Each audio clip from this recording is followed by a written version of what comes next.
Une grande question aussi cette année. Faut-il encore investir justement à Paris, dans Paris intramuros? Vous savez que les loyers sont désormais plafonnés dans Paris. Est-ce que ça change quelque chose? Est-ce que vous devez du coup revoir vos ambitions en matière d'investissement locatif? On va poser la question à l'un de nos meilleurs spécialistes. Il fait sa rentrée sur BFM. Stéphane Descartiers. Bonjour Stéphane. Bonjour Guillaume, bonjour Cédric. Bonjour à tous. Le PDG de la Maison de l'Investisseur, Stéphane Descartiers. En ce mois de septembre, vous êtes en colère, Stéphane? Le plafonnement des loyers, c'est dangereux? Non, enfin en colère, il faut y voir aussi les côtés positifs, notamment pour les locataires. Mais c'est sûr que l'actif immobilier de placement à Paris a pris un sérieux coup dans l'aile. Et d'ailleurs, on a assisté dès cet été à un changement de fusil d'épaule de la part notamment des investisseurs semi-professionnels, les foncières privées, les SCI familiales qui étaient revenus sur Paris, notamment à la faveur des taux bas. Aujourd'hui, tous ou presque nous ont dit dès cet été, au vu de la nouvelle donne, effectivement, on arrête Paris et on recentre sur la première couronne, notamment la première couronne avec métro, où on va pouvoir continuer à louer effectivement en secteur libre. Et effectivement, l'actif parisien du coup perd de sa valeur, puisque pour un investisseur, quand on regarde les biens qui sont touchés, tous les biens ne sont pas touchés, notamment le 3-4 pièces, a priori il n'y aura pas tellement d'incidence. En revanche, la chambre de bonne, le petit studio, le petit T2, on constate des baisses de rentabilité jusqu'à 30% et de l'ordre, par exemple, sur le studio de 20 mètres carrés jusqu'à 20%. Donc, sur le produit investisseur... Mais la rentabilité, elle était déjà plus faible à Paris que dans la première couronne. C'est pas nouveau, ça date pas du plafonnement tout récent des loyers. Elle était déjà plus faible, effectivement, à Paris qu'en petite couronne. En gros, il y avait un point et demi de moins. Mais on arrivait encore sur des petites surfaces, notamment meublées, à aller chercher du 4,5%. Aujourd'hui, sur la chambre de bonne, on baisse globalement de 30%. Sur le petit studio, on baisse de 20%.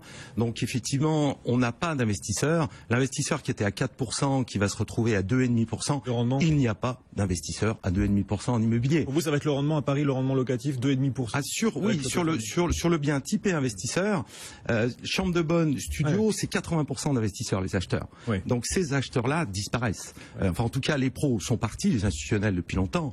Les professionnels sont partis, les particuliers vont suivre parce que lorsqu'ils vont sortir leur calculette et voir que 2,5%, c'est à peine plus que le PEL 2,5%. Oui, non, mais enfin 2,5% brut. Quand on enlève les charges, les taxes foncières qui augmentent et la fiscalité, il n'y a pas d'acheteurs sur ces rentabilités-là. Du coup, sans doute moins d'investisseurs locatifs. Du coup, les prix des logements, les prix des biens immobiliers à Paris devraient repartir à la baisse? Ça va être le deuxième effet qui se coule d'après vous? Ah oui, sur le bien investisseur, c'est pas une hypothèse, c'est une certitude, puisque sur les petites surfaces, encore une fois, ce qui fait le prix, c'est la valeur locative, c'est la rentabilité. Du coup, elle le sera plus intéressante, cette valeur locative, si les biens à l'achat sont moins chers. Oui, mais ça va mettre un certain temps pour retrouver le prix, et ça va mettre au moins 2 ans minimum. Là, pour l'instant, le marché, soyons clairs, le marché est collé. Sur la chambre de bonne, sur le studio à Paris, il n'y a plus d'appel, le marché est collé.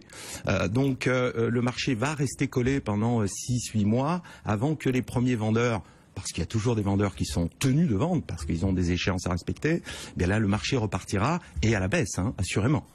Ça effectivement, c'est pas une hypothèse. Donc vous prévoyez beaucoup moins de rendement sur l'investissement locatif à Paris, un rendement de 2,5%, ça a déjà commencé avec le plafonnement. Vous prévoyez des prix qui vont repartir à la baisse sur le produit investisseur, et une offre locative qui va encore se raréfier. Ça va devenir un luxe d'arriver à louer dans Paris. Alors oui, ça la conséquence, je ne sais pas si c'était le but, mais en tout cas ce sera la conséquence, c'est sûr, notamment sur le 2 pièces, parce que si le studio, la chambre de bonne, c'est un marché à 80-90% investisseurs, le 2 pièces c'est un marché mixte, 50% investisseurs, 50% propriétaires occupants. Les investisseurs partent, donc il ne restera que les propriétaires occupants.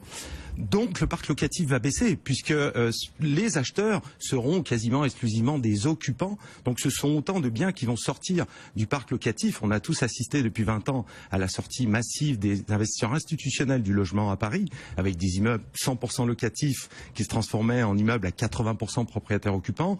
Eh bien, cette tendance va s'accélérer avec la fuite des investisseurs privés. Donc le parc locatif, malheureusement, ça c'est une certitude, va également baisser à Paris. Donc vous démarriez en disant que c'était une très bonne nouvelle pour les locataires. En fait, c'est une très mauvaise nouvelle. C'est-à-dire que concrètement, l'offre va se réduire de telle sorte à ce que les gens ne trouvent plus de quoi se loger. À terme, oui. Et on peut craindre que, en plus, les propriétaires ayant des rentabilités proches de zéro, finalement, moins les frais, moins les charges, soient encore plus exigeants vis-à-vis de leurs locataires.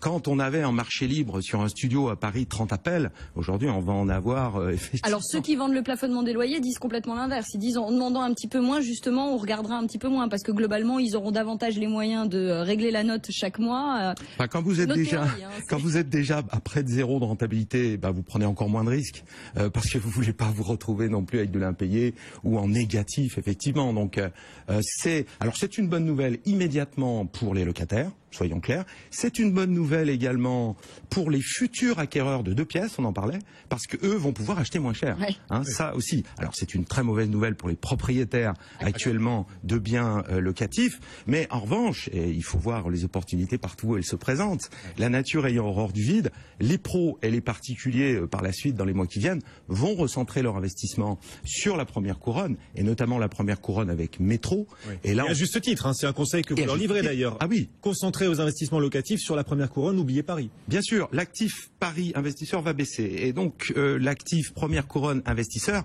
on peut s'attendre raisonnablement à une hausse des prix, puisque cet afflux d'investisseurs, parce que le marché de l'investisseur est actif, les taux sont encore très bas, il y a encore de vraies opportunités, et le marché est acheteur.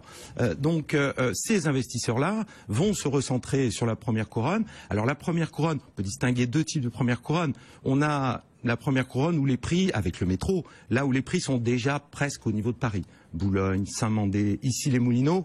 Sur ces secteurs-là, on peut s'attendre effectivement à une hausse des prix parce que les rentabilités seront préservées sur ces secteurs-là, puisqu'il n'y a pas question effectivement de plafonnement de loyer. Pour le moment. Donc ces secteurs vont prendre, pour le moment, ces secteurs effectivement vont avoir assurément le vent en poupe, c'est clair.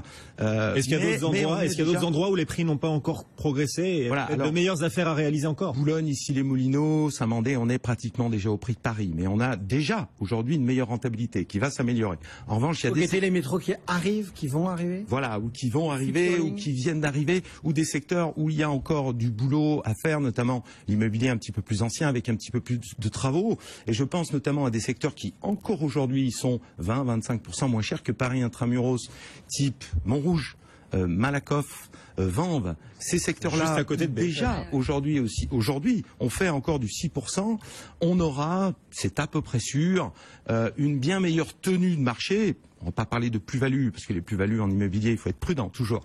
Mais en tout cas, pour l'investisseur, la tenue des prix sur ce marché sera bien meilleure que sur Paris.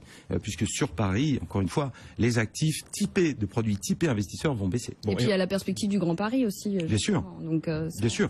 Et puis aujourd'hui, Boulogne, Montrouge avec le métro, c'est Paris. C'est Paris, mais on est, entre guillemets, en zone libre. Donc on peut encore fixer, effectivement, des loyers qui correspondent à peu près au marché de Il n'y a pas que la région parisienne dans la vie, Stéphane. Non, bien sûr. Il n'y a pas que la première couronne. Si on souhaite moins investir dans Paris, on peut aller ailleurs, dans d'autres grandes villes. Il y a Bordeaux, il y a Vous dites ça, Guillaume, mais je suis sûr que vous n'allez pas partir. Attendez, pour un investissement locatif, pourquoi pas? Bien sûr, bien sûr. Bon, maintenant, effectivement, un investissement locatif, ça demande quand même aussi un investissement personnel. Oui. Bordeaux à 2 heures de train de Paris. Oui, bien sûr, bien sûr. On a Lyon qui est très intéressant. Lyon qui est un marché très sain, par exemple, où on a encore aujourd'hui des rentabilités de 6,5% sur de la petite surface meublée, est un marché très sain. Bordeaux est aussi un marché très sain, même si les prix ont quand même beaucoup augmenté sur Bordeaux. Ah bah là, il y a une étude Guy Hockey qui a été publiée hier qui dit que Bordeaux est non seulement la ville où les Français préfèrent acheter pour vivre, mais c'est là aussi où ils préfèrent acheter pour investir. Donc... Oui, tout à fait. C'est vrai que Bordeaux s'est quand même tellement développé ces dernières années et le marché est très sain. Les prix n'ont pas explosé non plus à Bordeaux. Le marché est sain. Bordeaux, Lyon sont des villes effectivement où on peut regarder précisément. Voilà. En tout cas, de bonnes opportunités. Quelques idées, mais vous nous dites, les prix à Paris vont baisser et Paris va redevenir attractif dans les prochains mois. Sur le produit investisseur, oui. Sur le produit investisseur et les acheteurs. À quelle échéance Paris va redevenir attractif?